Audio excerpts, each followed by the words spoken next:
Good morning, everyone.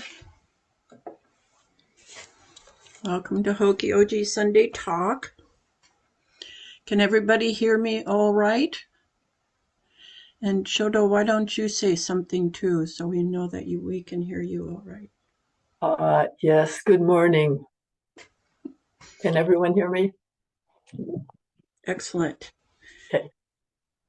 So just a brief introduction and just a brief mention of how much we appreciate your coming and your continuing generosity. Please consider making a donation. You'll have a chance to do that by going to the chat box and taking in the link there. So, Shoto's background, briefly and to the point, was that she first met the Dharma through Katagiri Roshi and later received transmission from Shohaku Okumura Roshi. Her practice focuses on our relationship with all sentient beings. And she's working, congratulations, on her second book. And with that, I'll turn it over to you, Shodo. Thank you. And good morning. I want to open this morning with a poem that appeared on Facebook by Laura Martin, who is somebody I don't know. She says, "When I forget that I belong to the earth, it is because it has been too long since I have watched a bird come down low and return to the air again. It is because I have moved too fast past what takes centuries to tell. It is because I have kept my shoes on for too long and my feet have forgotten the truth of grass.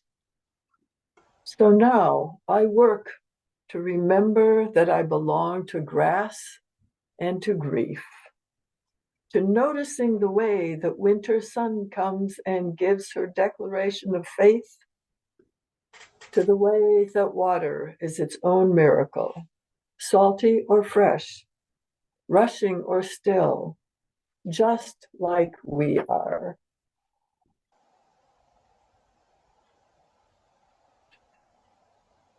So my direction has been to invite us back to this kind of remembering, this relationship with the earth, to understand that we're like the trees. Trees are conscious, intentional, and connected. The scientist Suzanne Simard has written and taught extensively about this after researching, like so many other creatures. So in Zen, we do not talk much about spirits, but I'm going to say, as our ancestors knew, there are spirits everywhere. Mountains and oceans are conscious, vast collections of beings, as we are conscious collections of bacteria and fungi and cells in a mostly water host that we call ourselves. Things work together dynamically and beautifully on every level, from the microscopic to the galactic. This is not the understanding that we are surrounded by in this culture. And I'm not interested in saying much about this culture. I'm interested in talking about how we can be. To think of ourselves as alone and separate is the core wound. To be independent, to walk, eat, find shelter, feel contact with another, all those things are the reason and the beginning of that wound. And yet we can do all those things without thinking that we're either separate or permanent. The idea of being separate and permanent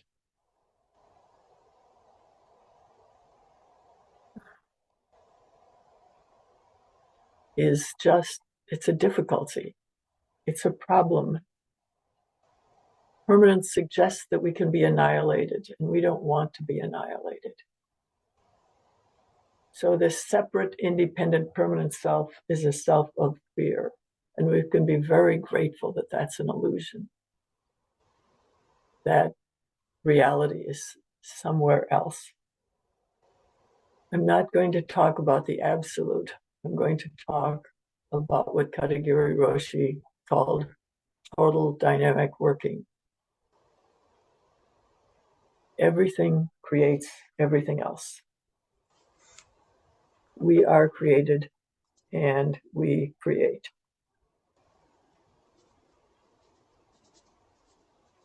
About 6 years ago, I started talking with plants. It began, I think, when I had newly moved to this piece of land where I live now. Had been here, maybe a couple of years. And someone got a building permit. No, what was it?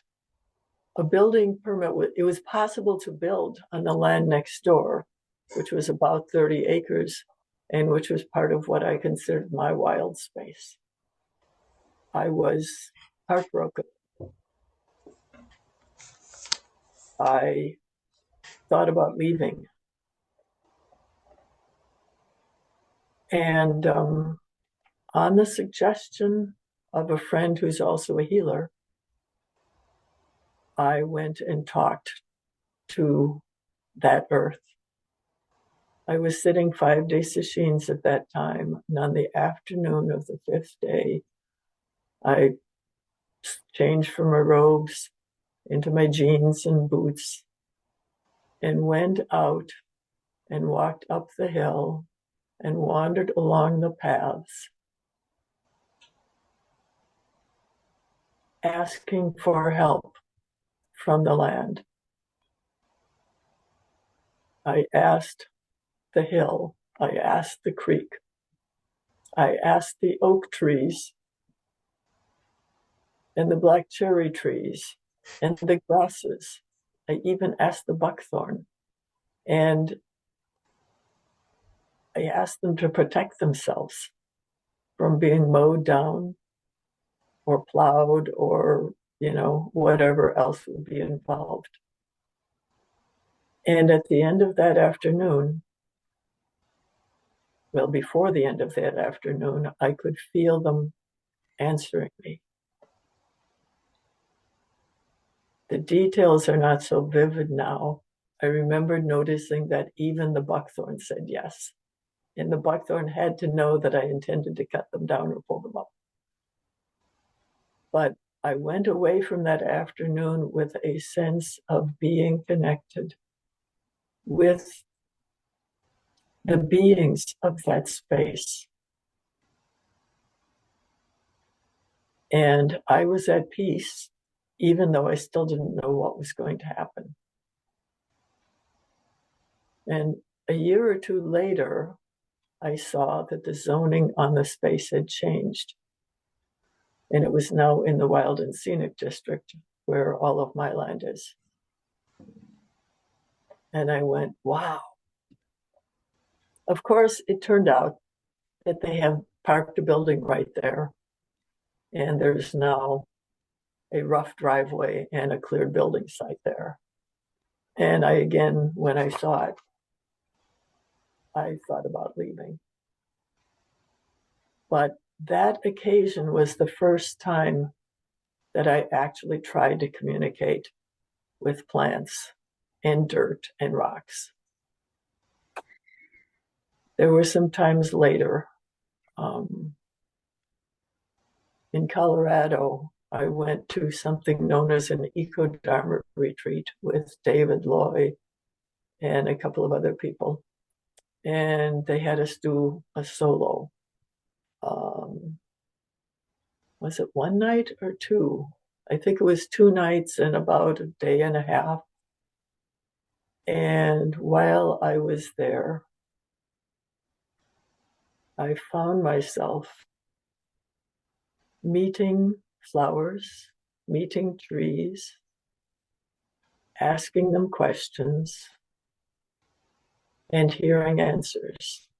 Of course, did I make these answers up in my head? It sort of doesn't matter because I'm not separate from them.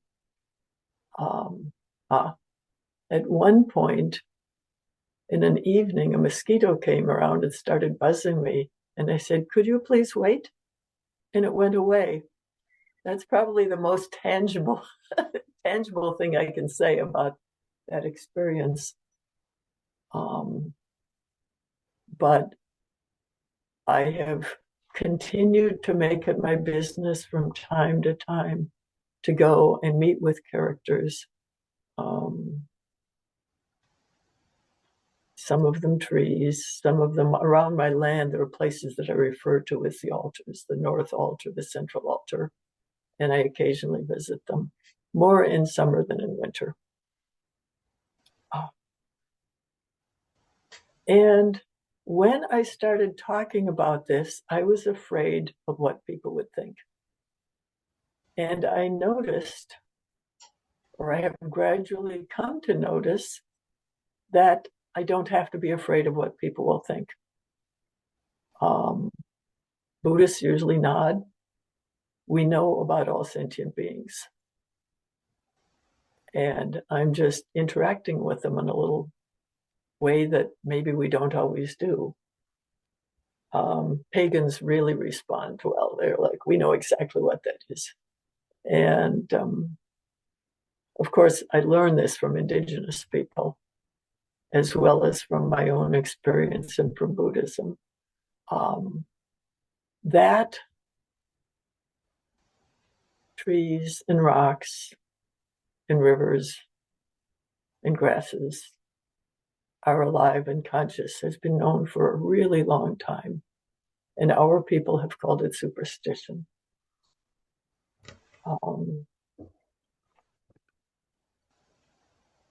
So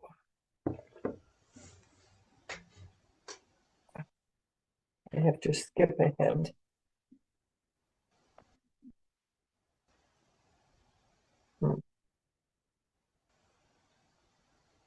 Oh, okay. I'm not going to skip ahead.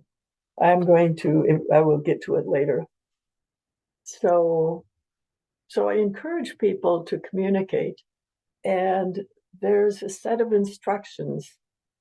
There's a group of indigenous elders. I think they're in the Americas, not just in one continent. They're called Getting to the Root. They say they're in service to regenerative and restorative ways of living on our Mother Earth. And here are their instructions. Before cutting a branch of a tree or removing a flower, tell the spirit of the tree or plant what you are going to do, so that they can withdraw their energy from that place and not feel the toxin. That's all. When you go into nature and want to take a stone that was in the river, ask the river keeper if he allows you to take one of his sacred stones. If you have to climb a mountain or make a pilgrimage through the jungle, ask permission from the spirits and guardians of the place. It is very important that you communicate, even if you do not feel, do not listen, or do not see. Enter with respect to each place, since nature listens to you, sees you, and feels you. Every movement you make in the microcosm generates a great impact on the macrocosm.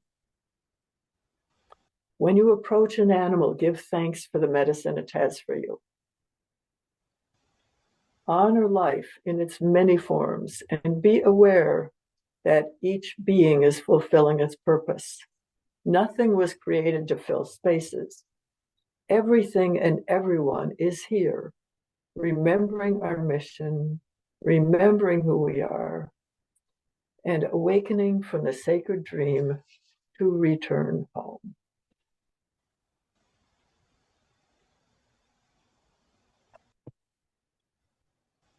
So I am trying to listen to them.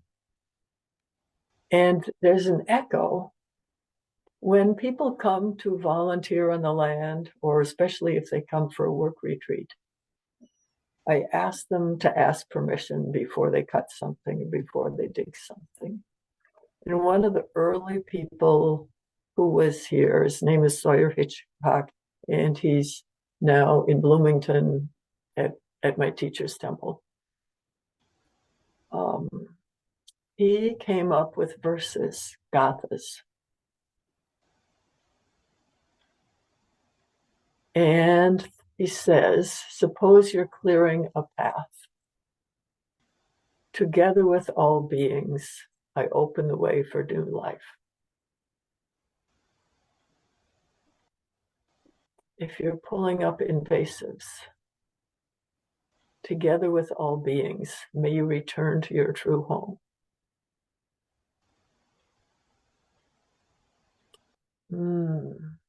If you're pruning, together with all beings, may life return to the roots. Which is just like that thing the indigenous elders said. We have ways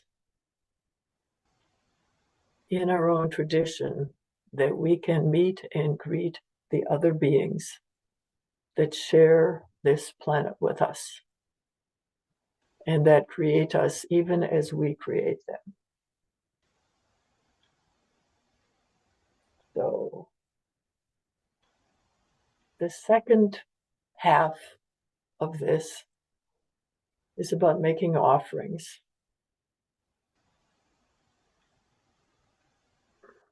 And I have a quotation. This is, I saw it in the Museum of the American Indian, or whatever its title is, in Washington, D.C. And they happened to be having an exhibit on climate change. And I remembered these words from someone, an elder from a remote village in the Andes.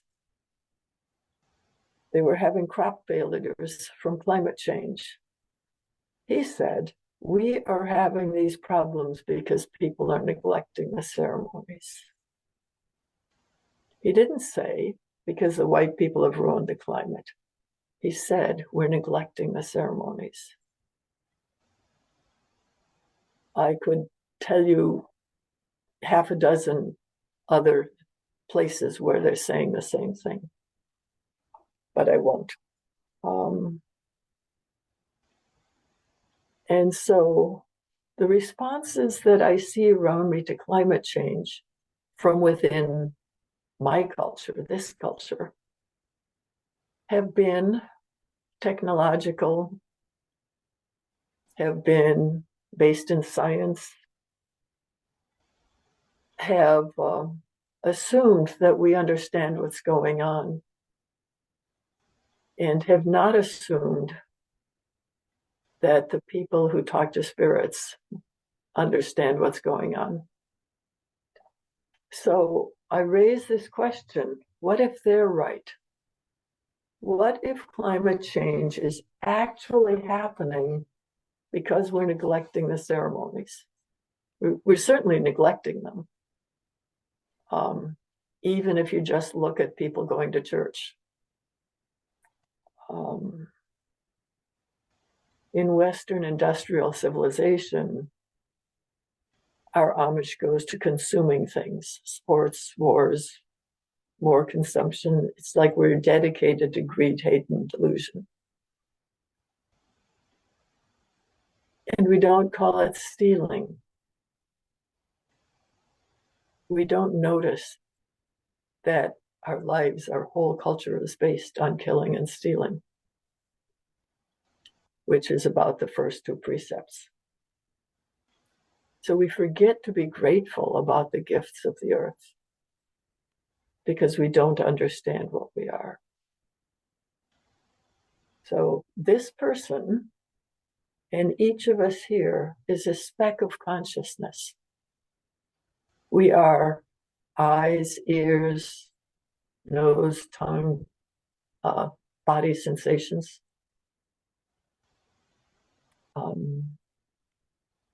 That take in, that receive sensory input from everything around us. Everything else is conscious too.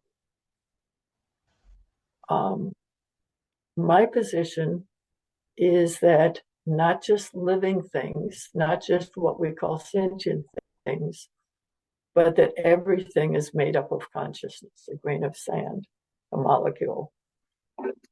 The wind is consciousness moving. The river is flowing. The earth is settled. The mountains walk, as Dogen said. He said, do not deny the mountains walk. And so this person receives input, and then it makes up stories.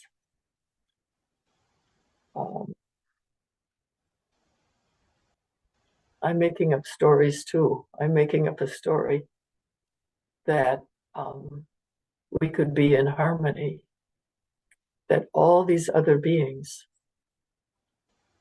are together more powerful than our machines and our science or our technology.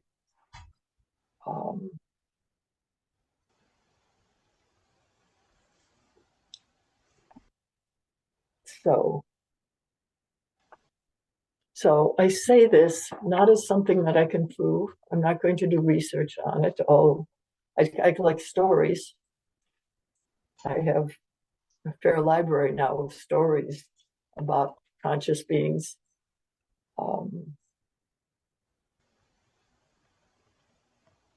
But I say it as a ceremony and as a prayer. And I attempt to live in that way as if I believed it. And as I was preparing my talk, I noticed that I'm slipping. I'm not always living as if I believed it. And I'm trying to persuade other human beings to get with me because I think we need more people doing this. And then I said to myself just this morning, well, maybe not. Maybe persuading other people to go along with you is not what's going to do it. I haven't noticed myself to be very persuasive or very successful in persuading. Okay. So I wrote this thing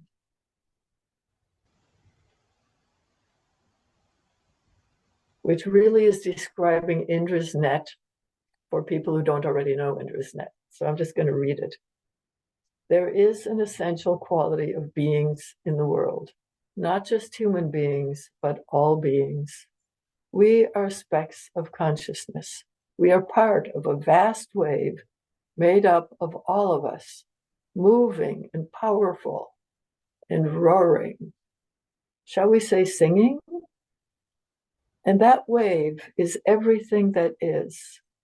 We can focus our attention on that part of the wave that is on this earth, on and within it. But remember that the sun and stars, planets and black holes and interstellar space, magnetic waves, rushing particles, everything in this and every universe is also that wave, that movement. A wave made up of way more than 1 million particles, practically infinite. And looked at another way, a wave of waves. Wave theory, particle theory, learned that in high school physics. The particles are themselves not separate. And yet there are points of awareness. Everything moves when one moves. Everything is interconnected. There appear to be separate entities at the nodes, at the knots of Indra's net. It's teeming with life. Every instant is a rejoicing, singing, creating consciousness. In physics, there's this word instant that means a dot in both space and time. So it's like totally ephemeral. It's like us. It's like what Buddhist teaches us about us. Totally ephemeral, rising, rising, rising, falling, rising, falling, rising. This is too slow. You know, it's faster than our minds can grasp.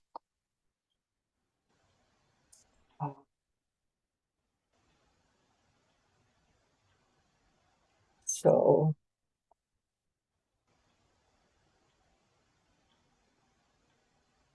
this thing about permanence is a little puzzling because people seem to want permanence. They actually want safety, I think. But when you think that you're permanent, you don't want to disappear. None of us want to disappear. And so our understanding that we are created every moment, every moment, every moment, and we're created both by the past, our karmic stuff, and by the things around us.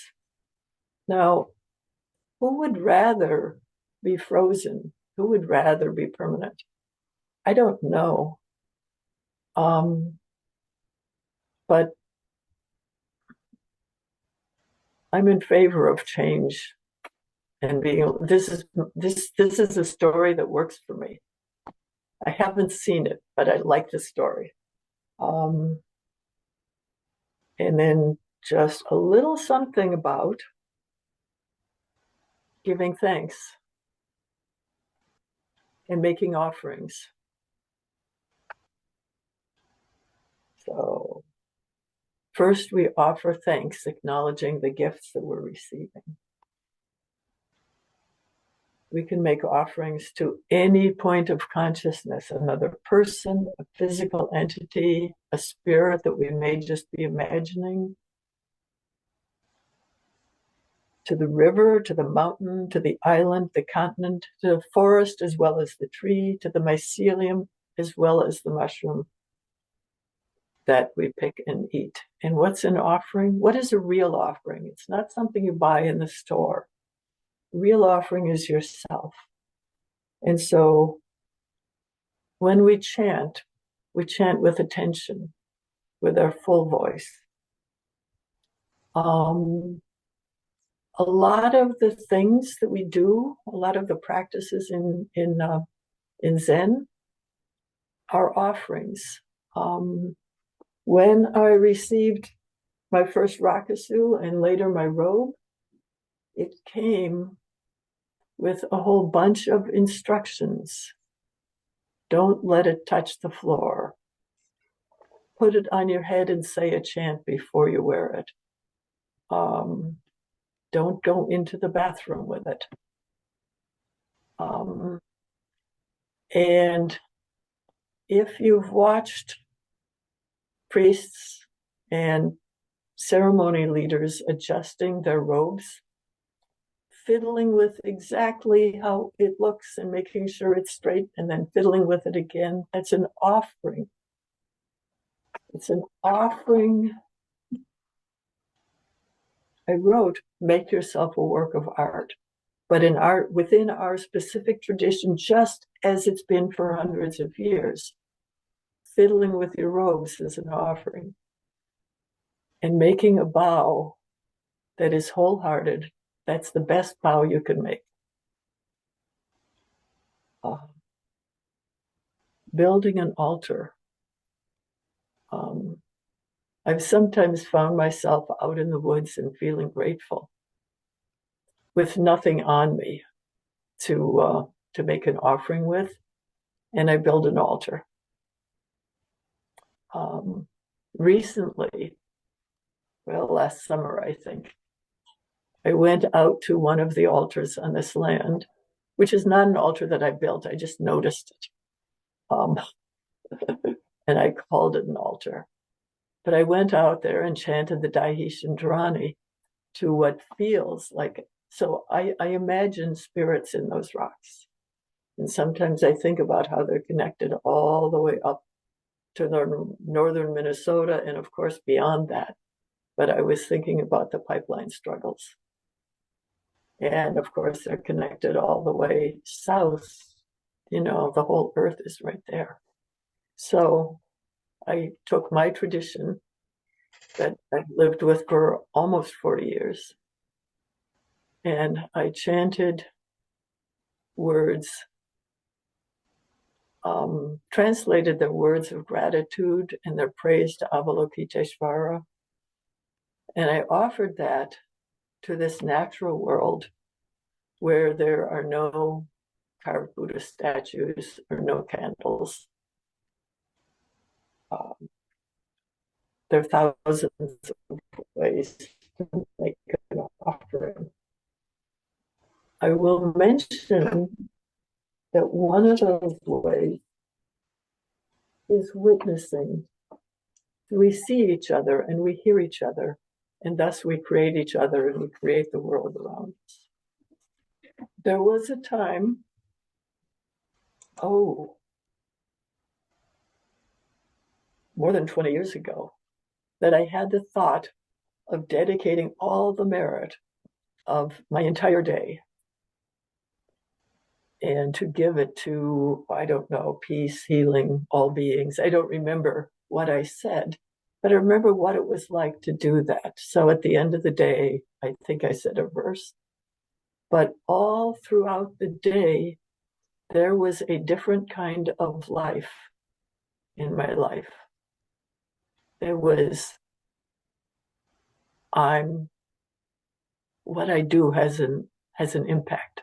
What I do right now matters.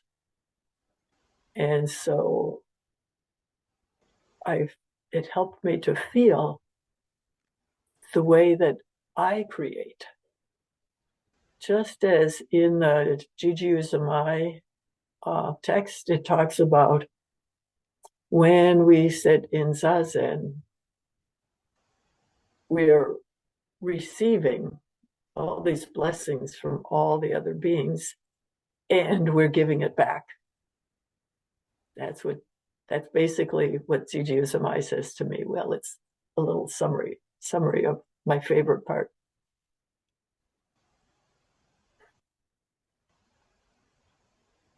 So to live my life in connection, to know that I actually belong here. Once Reb Anderson said in a talk about something, you know, you think that here's the universe and you're this little blip on the outside of the universe. He says, no, your little blip is on the inside of the universe. And if you weren't there, there would be a hole, you would be missed. And while we're in here, being an Indra's net, you know, if I move this way, it pulls on the ropes and it affects people close to me, and it affects everything. What we do affects everything. And that is regardless of whether we recycle, whether we reduce our energy commitment, whether we have fewer children, which is the most effective method of stopping climate change. So, and then about merit, it's really important to give it away. You know, we do chants, and our understanding is that doing a chant or lots of other things, you know, doing a ceremony, making a vow, offering incense, that all these things create merit. And what we have to do with merit is to give it away, to pass it on.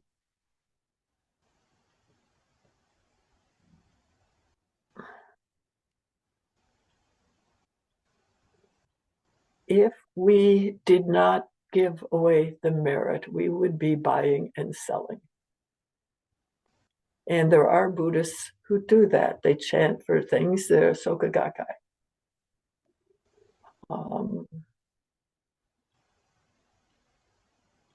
And they report with great pleasure the things that they've gotten. I noticed that a lot of them seem to be people who like are a little hungry or a little sick, and they've got a good reason for chanting to get things. But I was okay. I was evangelized by such a person in my first year of Zen training. Not even training. I was stumbling around the Zen center. And she taught me to chant the title of the Lotus Sutra and said, that's all, you don't need to know what it means. Well, so once I was driving back to my home in Cleveland in a snowstorm,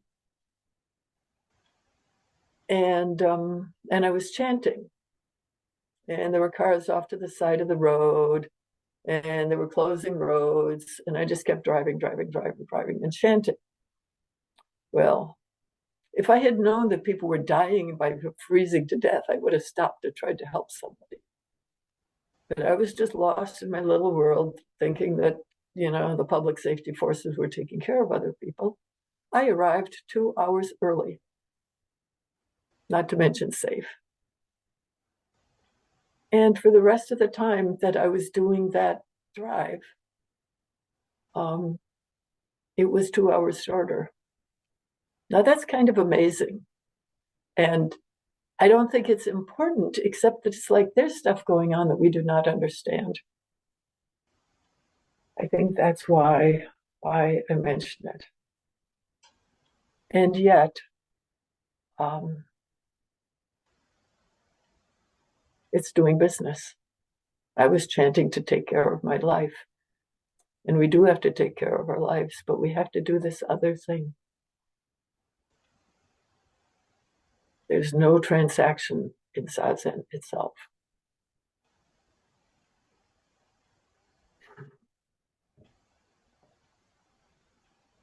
Hmm.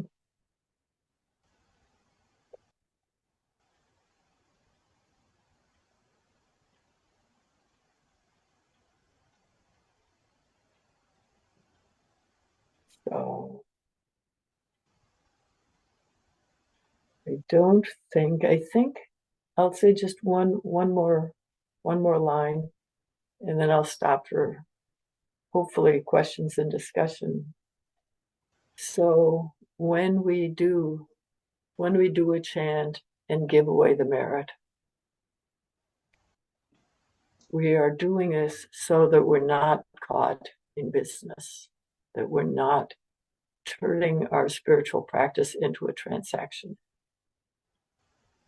We put ourselves back into the giving and receiving reality of the universe.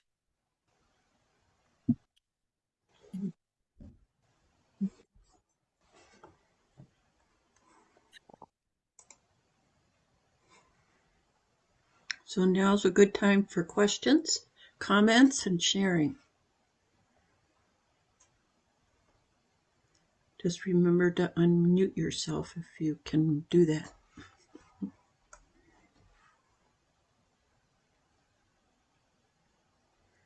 And there's no rush. I think I said some unusual things. So, and I'm going to say hello to my friend Lynn. Thank you for coming. And thank you all for coming.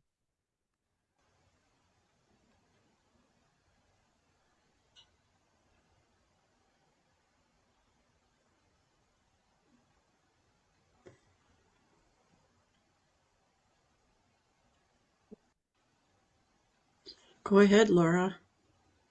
Oh, I just want to say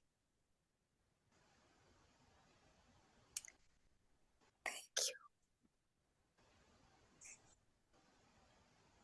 It would be lovely to see your face if you're okay with that. Although we are recording. Sorry.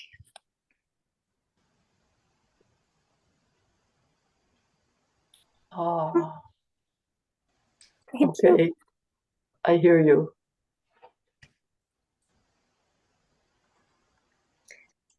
It meant a lot. Really, really resonates. Thank you. Thank you for letting us know how moved you are.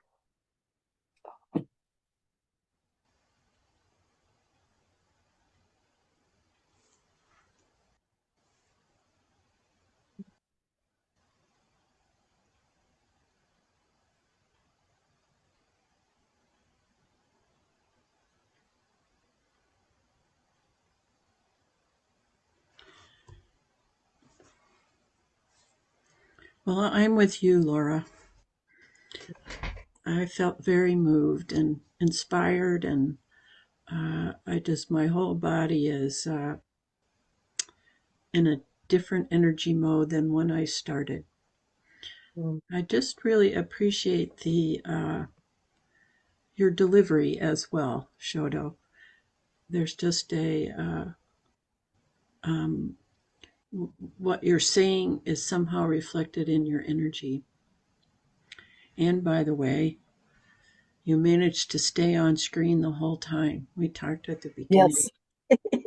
and you kept getting smaller and bigger and smaller and bigger. Oh. That kind of goes with the talk. But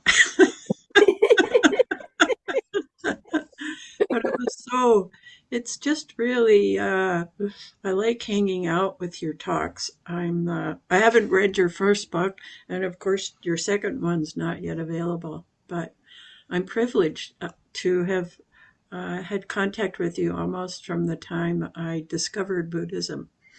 And so it's lovely to see uh, how much you offer and how much you've evolved in that process. And it really, especially here at Hokyoji, I think um, it it gives me reminders and tools that I can use for really appreciating how much um, uh, we have to value here in this particular environment and how much it feeds our spirits. Thank you so much.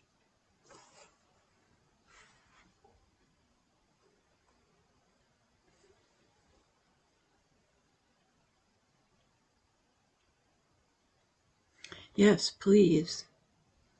There's a hand up. The closing part of the talk,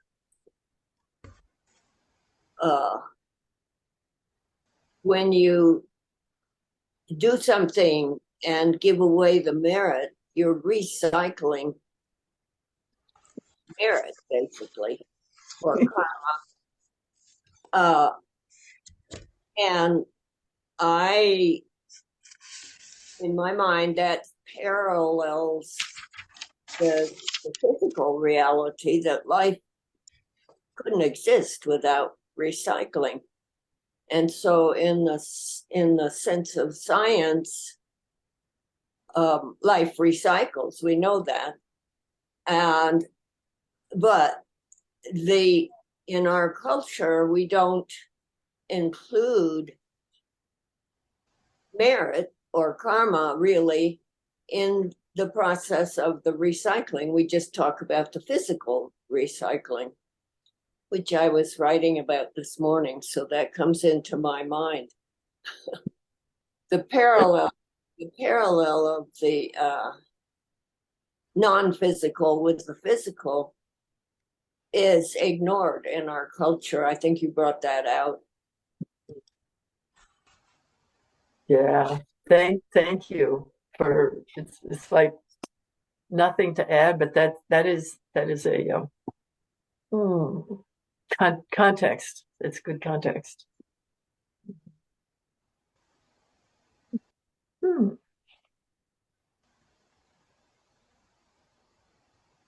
Go for it, Dokai. Yeah, I wanted to share that one of the most striking passages from the Shobogenzo that I read, and I don't know which fascicle it was in right now. I don't know if it's mountains and rivers or not, but Dogen said, when you take a dipper full of water to drink from he either said the stream or the well. I don't know right now. My memory's foggy, and again, I don't know where I read it, but he said drink 2/3 and put 1/3 back. Oh, that's When I first read it, I thought, what the hell? I mean, it's like, okay, if it's the well, then okay, I'm drinking out of this dipper and I'm gonna pour it back in, to the well and contaminate it with my germs and everyone's gonna get sick. Um, so that was the perspective I was thinking. I don't think that lasted a whole long time, but then I really got the deeper meaning of it was if you receive a gift, is that me? Yes, it is. Leaning on my keyboard. Okay. So if you receive a gift, don't just keep it all for yourself.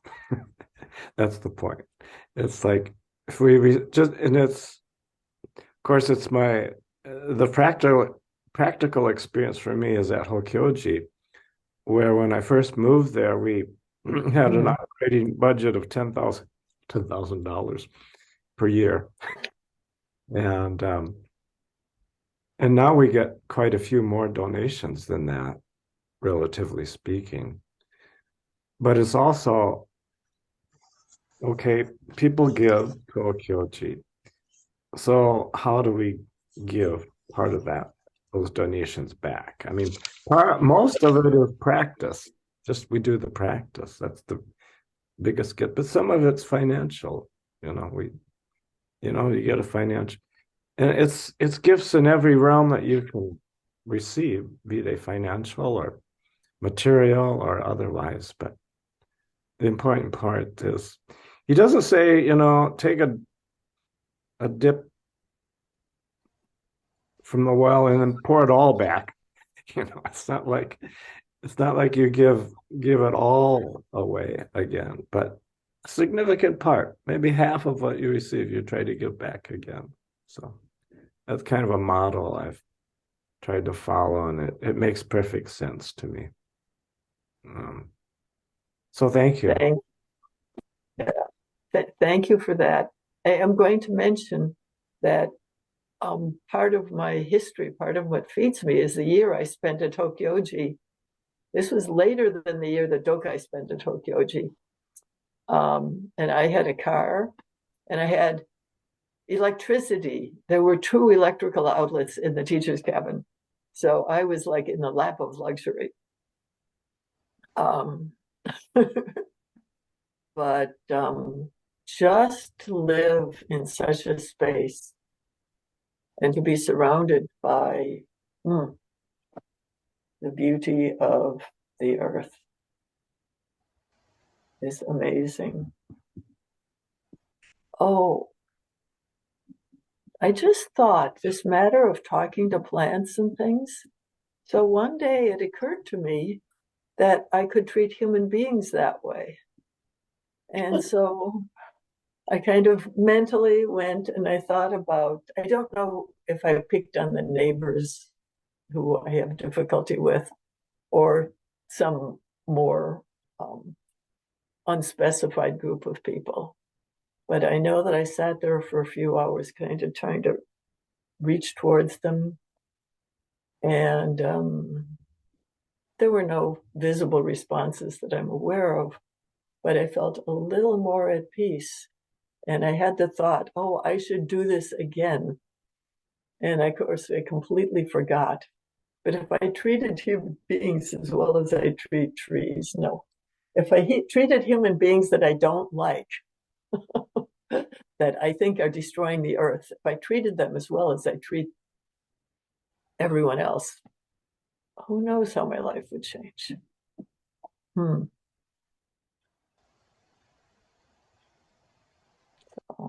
anything else? I concur, Shodo. That is the challenge. How do you treat human beings who you are not especially fond of in the same way you feed a beautiful tree or something, or flower or whatever. That is the challenge. So, at least in my experience. Certainly mine. I remember when I realized that I should treat my mother with at least as much courtesy as I treat strangers. Dear, oh dear. It did change our relationship. I have some relatives I could try that on.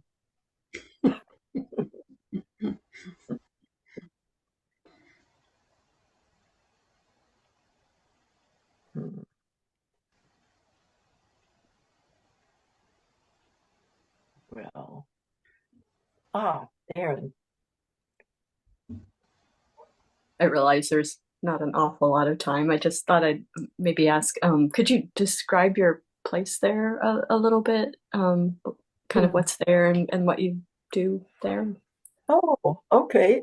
Well, first, it's located about an hour south of Minneapolis in Rice County, almost on the Cannon River. In the winter, I can see it from the high window. There's 17 acres, and then there's some wild land, and the driveway is shared with 3 neighbors, one of whom has lots of Trump signs. The closest one to me, of course. Let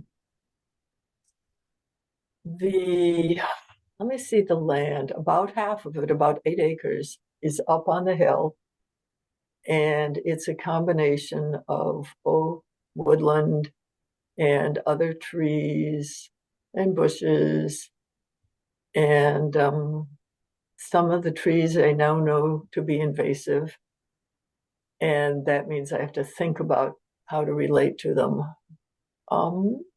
There's a small creek with no name between, so I have to cross a little bridge or go down to the road to get to the hill and the wild space. And there are bluffs, sandstone bluffs that are quite beautiful. And at the place I call the central altar, sometimes I see faces in the stones. So let me see. There's 8. There's a garden, there's a field that used to be pasture, and then I planted an orchard, and then the orchard almost all died, and now I've rented it to an organic garden. There's lots of ups and downs, and lots of small buildings because the people before me had a lot of animals.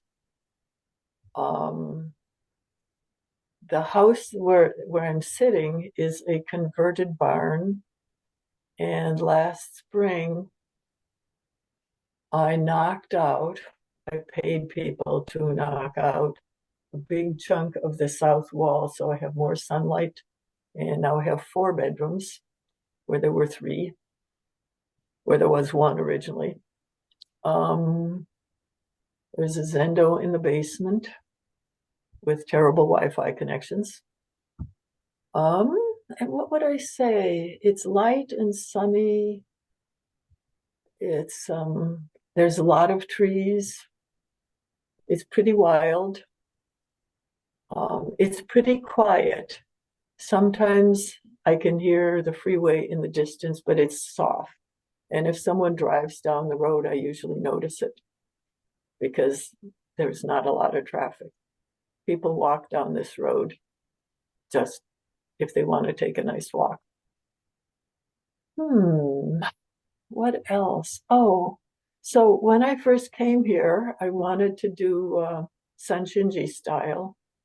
And so I scheduled a 5-day retreat every month, and Zazen every morning, but only at 6, just 1 hour of Zazen. And after a while, I started doing services. Somebody talked me into doing services, and now I like it, and I chant for people. And my dream of having a house full of Buddhist practitioners who took care of the garden and farmed and went on little activist events of this kind or not, that's not happening. At the moment, I have one housemate and another coming, and then the first one's going to leave in a while. So there's two more spaces. And the person who's coming in is a permaculturist and has already put a lot of investment, a lot of energy into the land. I tend to be a little overwhelmed. It's like I discovered that on the one hand, tapping maple trees takes a huge amount of time. And then, so one year I didn't do it. And I was like, I felt disconnected. Something was wrong. It just didn't feel right to not request and receive that gift. So now I usually tap one tree, which is like a symbolic receiving of those gifts. And I dream of having enough people so we could, like do all our own syrup.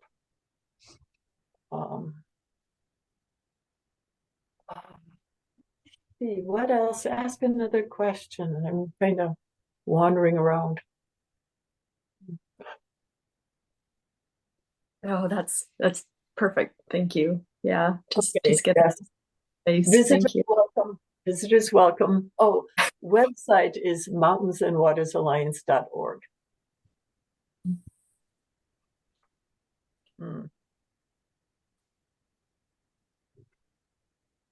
And thank you, Kyoku. So just a couple minutes left. I think you're muted, Kyoku. I heard you say mountains and lions, which I'm pretty sure isn't the Oh, yeah. name. Okay. I can do it. And waters. Watchers. Alliance.org. Now, did I do that? I did it. Okay, there it is. Excellent. Okay. Everybody Yeah. have it? Okay. Oh, alliance, not a lion. Okay. Oh, that was where the lion was. Roar. Okay. Yeah, that's right. No, not lions. Well, we've actually come to a very good stopping point, even though it's been kind of enchanting to listen to you. Thank you so much. It was just a very peaceful and nurturing talk for me, and I think for some of the rest of us as well. So I want to say, because you can't say it too much, thank you for all of the contribution that you make to Hokyoji. We definitely need it to continue, and so we put a link in your chat box if you'd like to make a donation. We really appreciate it when you share yourselves or your pictures on and like us on social media, whatever forms you've got to do that with. And let me just make sure that I don't forget to tell you what's up, what's coming up. So next week, we're going to be hearing from Erin Davis, who is with us today, and she's going to give a talk about that's entitled Capable and Upright. So I'm excited to hear what you have to say about it. This is the person that gets up 2 hours before we do to participate in Hokyoji's morning zazen. So upright is definitely something we can learn about from Erin. And on the 30th, which is a Monday, which is like a week from tomorrow, we'll be starting our 3-week practice period. And the theme of that is just put it down.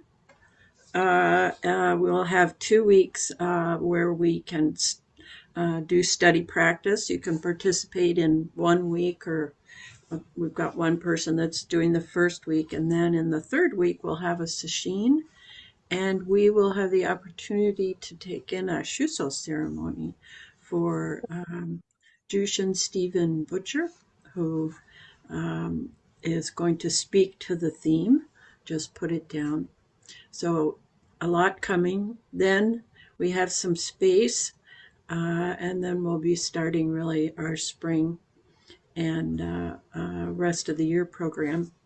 Just a quick preview. In February is when we do our fundraising for Tomoe Katagiri's pension. And she will be turning, I believe, 92 this year. Yeah, so you can expect to hear from us on that and a little bit of a catch up on how things have gone the last year for she and her family. So let's see, is there anything else? I don't think so, except we need to do our 4 great vows together. So I think we all know those, and if we don't, please listen well. I'm not as competent as I need to be with the chat box. So here we go.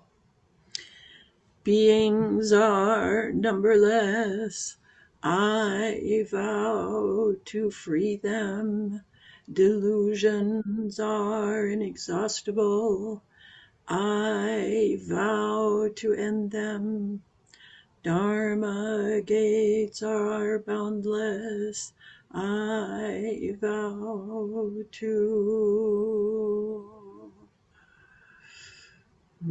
enter them.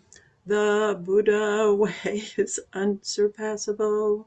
I vow to realize it.